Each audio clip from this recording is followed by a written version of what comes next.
Olá pessoal, tudo bem? Meu nome é Rangel, sou professor de História aqui do Colag. Estou vindo aqui hoje dar umas dicas para vocês do nosso vestibulinho. Aproveitando, entra lá no nosso site, faça a sua inscrição, certo? E as dicas aqui é para vocês se darem bem na nossa prova do vestibulinho, beleza? Nós vamos trabalhar hoje, certo? O período republicano no Brasil, né? E um período específico da República Brasileira que vai aí de 1946 a 1964. Beleza? Esse período republicano, né, também pode ser conhecido como período democrático. Por quê? Porque esse período vai vir logo após a famosa Era Vargas, certo? Que vai de 30 a 45. E, por característica geral desse período, a Era Vargas foi considerado um período autoritário, um elevado autoritarismo político por parte de Vargas. E daí a história convencionou chamar esse período, o período democrático, por ser diferente do período da Era Vargas, beleza? Outra coisa, temos que levar em consideração para esse período o contexto histórico. E o que a gente chama de contexto histórico? O momento maior que envolve esse período da história do Brasil, ok? E o contexto histórico em questão é a Guerra Fria, né?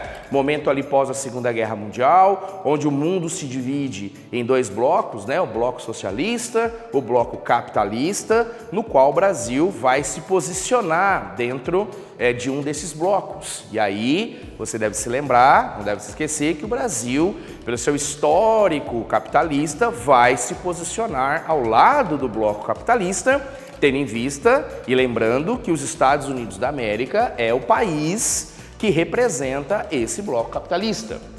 Dito isso, né, essa rivalidade ideológica que o mundo está passando nesse período democrático, como eu disse anteriormente, vai levar o Brasil a se posicionar ou a ter essa rivalidade. E essa rivalidade vai ser entre os denominados nacionalistas, ou seja, aqueles que pensam para o bem da nação, questões mais internas, e os denominados, pela história, entreguistas, aqueles que vão estar ali mais voltados para as questões externas do país, aqueles que vão estar levando em consideração a relação com o bloco econômico capitalista. Por exemplo, a gente sempre cita aí a rivalidade nesse período entre o governo Vargas e o governo do JK.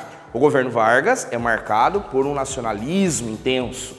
Já o governo JK é marcado por uma questão entreguista, né? Por exemplo, o JK tem um lema no seu governo, 50 anos em 5, né? Já o Getúlio Vargas tem um lema do seu governo, o petróleo é nosso, com a criação da Petrobras. Então percebam que está mais preocupado com questões internas, no sentido econômico, ideológico também, e outro já está mais preocupado com questões externas, também no sentido econômico, ideológico, ok? Não se esqueçam disso, tá aí, ó, a estrutura econômica vai dar, no caso do Brasil, a tônica entre o nacionalismo e os entreguistas. E para finalizar, não podemos esquecer da euforia político-social que o Brasil vai estar vivendo nesse exato momento.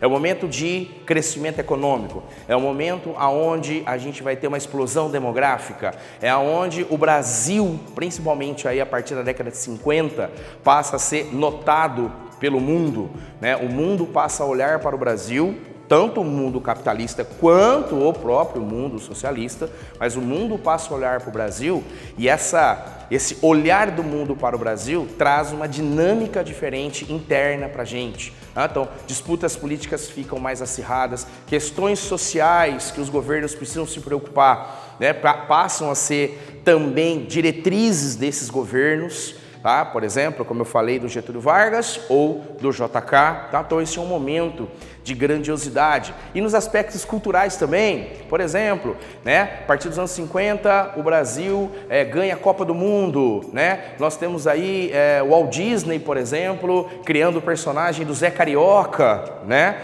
Para representar o Brasil mundialmente falando, tá? Então é um momento onde a sociedade brasileira, a política brasileira e a economia brasileira passam a ter uma maior visibilidade.